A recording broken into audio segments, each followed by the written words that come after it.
Hey there, welcome back to The Faint of Heart. I'm Sabrina Link, and if you've been here since episode 1, I just want to say thank you. Seriously, it means so much to me that you're here. This podcast has quickly become one of my favorite places to show up because it's where I get to be real. Not just about my past or my struggles, but about what's going on right now, inside my heart, inside my mind, and inside this journey of healing and growing. So today, I want to talk about something that shows up even when things are going good. Something that still creeps in when you're finally starting to believe in yourself. Let's talk about imposter syndrome. If you've ever started something new, a business, a dream, a goal, even healing, you've probably heard that little voice in your head that says, "Who do you think you are?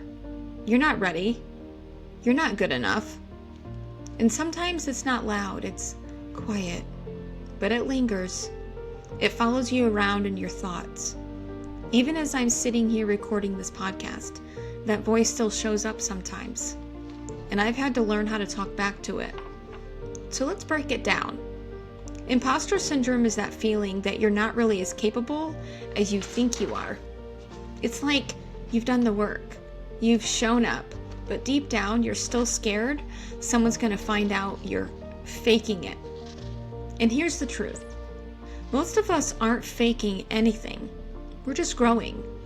We're doing new things, stepping into new roles, and sometimes that feels uncomfortable. But it doesn't mean we're imposters. It means we're learning. So let's talk about the 5 common types of imposter syndrome, because this helped me a lot when I found out there were different ways it could show up. The first one is called the perfectionist. This is when you feel like everything has to be just right, and if it's not perfect, it's not good enough.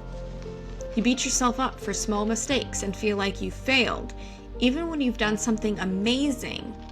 I've been there. When I started this podcast, I recorded episode 1 like 3 different times. I kept redoing it because I thought, what if somebody thinks that it doesn't sound right? What if I don't look right? But I had to let that go and remind myself that it doesn't have to be perfect. It just has to be honest. Number two is the superhuman. This is the one that tells you to do it all. Work, family, healing, business, and don't you dare slow down. Rest? That's for lazy people.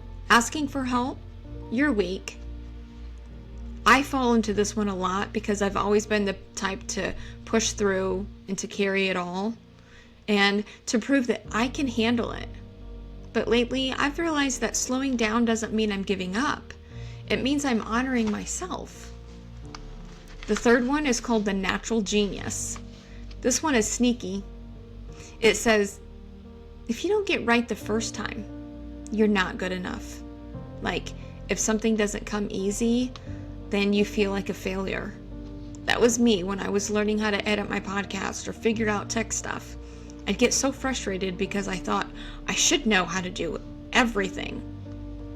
But growth takes time, and nobody starts out knowing everything.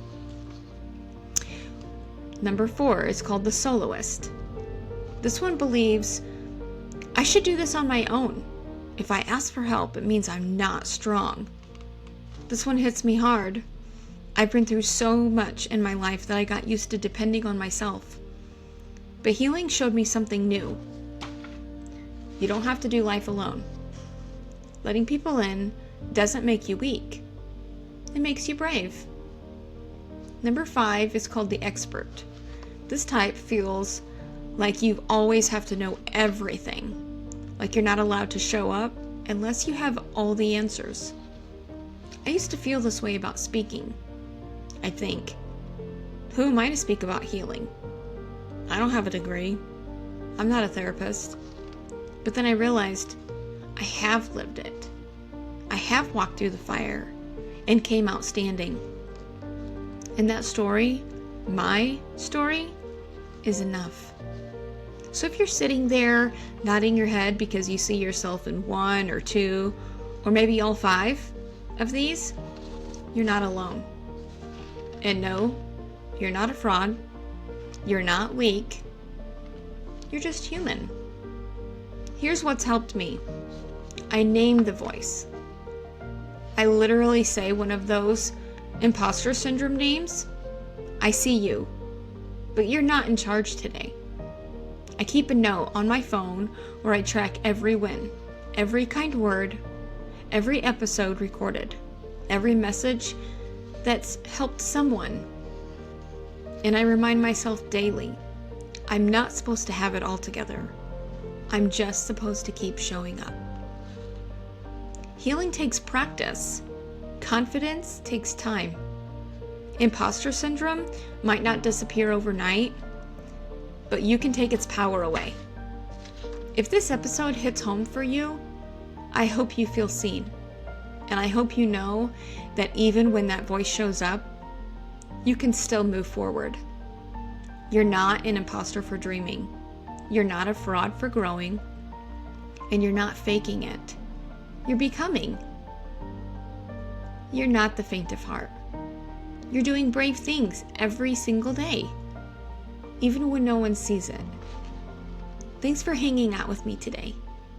If you want to share your story, or if this episode encouraged you, I'd love to hear from you. And hey, maybe you'll be a guest on this podcast one day. Take care of yourself. Be kind to your mind. And I'll see you next time on The Faint of Heart.